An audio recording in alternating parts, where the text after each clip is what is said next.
کیونکہ اس سے anti government بیانیہ بن سکتا تھا، اس سے اینٹی اسٹیبلشمنٹ بیانیہ بن سکتا تھا، تو مگر اب ان کو مجبوراً یہ کرنا پڑا جی، اب مجبوراً جا کے کرنا پڑا۔ وہ کیا جی، سپریم کورٹ نے تجاویز مانگی جی اور تجاویز مانگی ہے تمام ملک کے ہائی کورٹ سے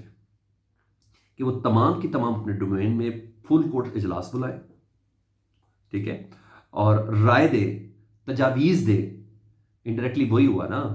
جو ججز کہہ رہے تھے، 6 ججز نے ایک کنونشن کا کہا تھا یہ تمام ہائی کورٹس کنونشن بلوا رہی ہے، انہوں نے ایک کہا تھا کہ ایک کنونشن میں سارے ہو جائے، مگر یہاں تمام ہائی کورٹس کو حکم دے دیا گیا ہے اور سپریم کورٹ نے منگایا، اور لاہور ہائی کورٹ نے 22 اپریل کو جی ہاں فل کورٹ اجلاس بلا لیا ہے، جس دن ضمنی انتخاب ہے فل کورٹ اجلاس بلا لیا ہے، اور فل کورٹ میں زیر بحث کیا ہوگا؟ سپریم کورٹ کے احکامات کی روشنی میں کیا چیزیں آ رہی ہیں جی؟ عدلیہ میں ایگزیکٹو کی مداخلت کیسے روکی جائے۔ ایک چیز تمام ججز مل بیٹھ کے 22 اپریل کو لاہور ہائی کورٹ کے، ابھی اسلام آباد اور باقی ہائی کورٹ بھی بتاتا ہوں، وہ فیصلہ کریں گے کہ ایک دوسرے کو مشاورت کر کے مشورہ دیں گے، جو مشورہ جانا ہے سپریم کورٹ میں کہ عدلیہ ہر بندہ اپنا اپنا کلیجہ کھولے گا نا، سر مجھے کیسے تڑی کرائی تھی، مجھے کیسے انفلوئنس کیا تھا، میرے ساتھ کس نے دھمکایا تھا، میرے کس بچے کے ذریعے کہلوایا گیا تھا، میرے کس رشتہ دار کے ذریعے، سب چیزیں اس فل کورٹ کے اندر ڈسکس ہوں گی، ٹھیک ہے، کیونکہ سپریم کورٹ کا حکم ہے۔ اچھا، یہ فیصلہ ہوگا 22 اپریل کو کہ عدلیہ میں ایگزیکٹو کی مداخلت کیسے روکی جائے، عدلیہ کی آزادی کو کیسے محفوظ بنایا جائے جو کہ آزاد نہیں ہے، یہ سپریم کورٹ کا حکم، ٹھیک ہے، یہ میں ہوگا۔ عدلیہ میں ایگزیکٹو کی مداخلت کیسے روکی جائے، عدلیہ کی آزادی کو کیسے محفوظ بنایا جائے، عدلیہ کی آزادی کو کمزور کرنے والے عناصر، سر اہم پوائنٹ ہے، کمزور کرنے والے عناصر سے کیسے نپٹا جا سکتا ہے، ججز کیسے نپٹیں، کون سی تجاویز دیں، ٹھیک ہے جی، اور ان کی تجاویز سر نہایت ڈیفینیٹلی اہم ہوگی۔ اور یہی نہیں، اسی طرح اسلام آباد ہائی کورٹ نے بھی سپریم کورٹ کی ہدایت کی روشنی پر فل کورٹ بلا لیا جی، اور اسلام آباد ہائی کورٹ میں تو وہ 6 ججز بھی شامل ہیں جنہوں نے خط لکھا تھا، جنہوں نے اپنے اپنے زخم دکھائے تھے، ٹھیک ہے، اور ان میں 6 ججز ہیں، جب ان کی تجاویز ہوں گی تو پھر آپ بتائیں پھر کیا کیا چیزیں سامنے آئیں گی۔ تو اور ڈسٹرکٹ سیشن جج ایسٹ اور ڈسٹرکٹ سیشن جج ویسٹ کو بھی بلا لیا گیا ہے اس فل کورٹ میں، اب وہ بھی بتائیں گے سر میرے سے کون سے ایم پی او کو آرڈر لیتے ہیں، میرے سے کون کون سے کما، یہ سب کے سب بتائیں گے۔ ان کی تجاویز کے بعد جو چیز سامنے آئے گی، اور ابھی سندھ ہائی کورٹ نے بھی ڈیٹ نہیں دی، اور بلوچستان ہائی کورٹ نے بھی ڈیٹ نہیں دی، ابھی انہوں نے دینی ہے، تو ایک بہت بڑی ڈیولپمنٹ ہے۔ یہی مطالبہ تھا 6 ججز کا کہ جوڈیشل کنونشن بلا لیں اور ان کی تجاویز پر بیانیہ مرتب ہوگا، ٹھیک ہے، اور یہ تجاویز پبلک بھی ہوگی، اور جب مرتب ہوگا تو اس کا مطلب ہے پی ٹی آئی کا بیانیہ مضبوط ہوگا کہ ہمیں اس طریقے سے تنگ اور پریشان کیا گیا ہے اس موقع پہ، کیونکہ سارا معاملہ شروع ہی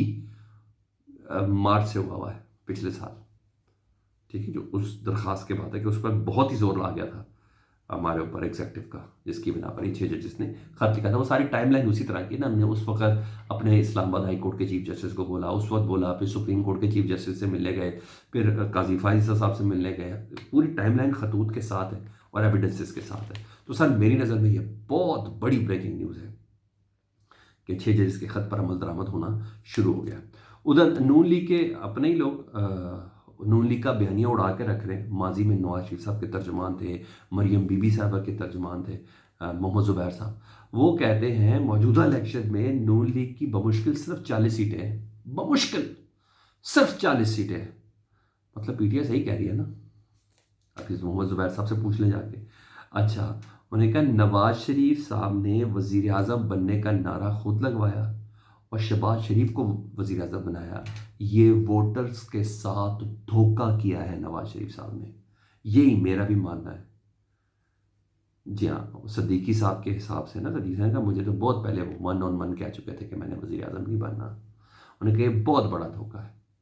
وزیر اعظم نواز شریف کا کہہ کے شہباز شریف کو وزیر اعظم بنایا گیا، یہ نواز شریف صاحب نے ووٹرز کو دھوکہ دیا ہے، یہ وہ کہہ رہے تھے۔ میں نے کہا یہ اپنے لوگ ہی بیانیے کو نا اڑا اڑا کے پھینکی جا رہے ہیں۔ اب آؤں ذرا میں اس خبر جس نے مجھے بڑا مسحور کیا ہے، وہ ہے الیکشن پہ ضمنی انتخابات کی چل رہی ہے، آپ کو 22 تاریخ کو ہے، آج رات 12 بجے اس کا ٹائم ختم ہو جانا ہے، لیکن کل رات تک جو کر دیا ہے وہ اینڈ ہے سر۔ سر اپڈیٹ یہ ہے کہ قصور سے لے کے شالامار باغ تک نا جو ریلی نکالی گئی، شیر افضل مروت تھے اس ریلی میں، اور واہ کرا دی پورے لاہور والوں نے سر، اور جس طریقے سے مناظر، جس طریقے سے ویژولز آئے، جم غفیر جس طرح کا تھا، بہت زبردست قسم کے پاور شو چل رہا تھا، لاہوریوں نے کمال کر دیا، ایسے استقبال کیا جیسے عمران خان کا استقبال کر رہے ہیں، آپ یقین جانیں، اور بہت بڑا پاور شو تھا۔ اور اس دوران شیر افضل مرمت صاحب کو خط بھی ملتے رہے ضلع انتظامیہ کے کہ آپ نے 144 کی خلاف ورزی کی ہے، وہ ظاہری بات ہے، وہ ملے ہیں، ان کو کوئی ایف آئی آر بھی دے ہی دیں گے، لیکن بہرحال ضلع انتظامیہ تھی۔ ادھر علیمہ خان صاحبہ نے پبلک اپیرنس دی جی دہلی میں، اور لوگوں نے بالکل عمران خان صاحب کی طرح ان کا استقبال کیا، اور بس کہیں نظر نہیں آ رہی، اب دیکھیں 10 حلقے ہیں پنجاب کے، اور کہیں نظر نہیں آ رہی تو مسلم لیگ نون نظر نہیں آ رہی۔ خیر یہ 8 فروری میں بھی ایسے سکون سے بیٹھے ہوئے تھے کہ سب ہو جائے گا، مگر عوام نے بتایا کہ نہیں، سب نہیں ہو سکتا۔ یہ تو اسی صورت میں یا تو ان کو تسلی دے دی گئی ہے، ان کو یا تو تسلی دے دی کہ جی ہم سب دیکھ لیں گے، یا کچھ ہے، کیونکہ سڑکوں پہ راج جو تھا نا وہ علیمہ خان صاحبہ کا تھا، زرتاج گل چھائی ہوئی تھی، شیر افضل مروت چھائے ہوئے تھے، کمال شو تھا سر۔ یہ حق تھا کہ میں آپ کو یہ بتاؤں۔ اپنا بہت زیادہ خیال رکھیں، فیڈ بیک سے متعلق آگاہ کریں۔ اللہم صلی علی محمد و آل محمد۔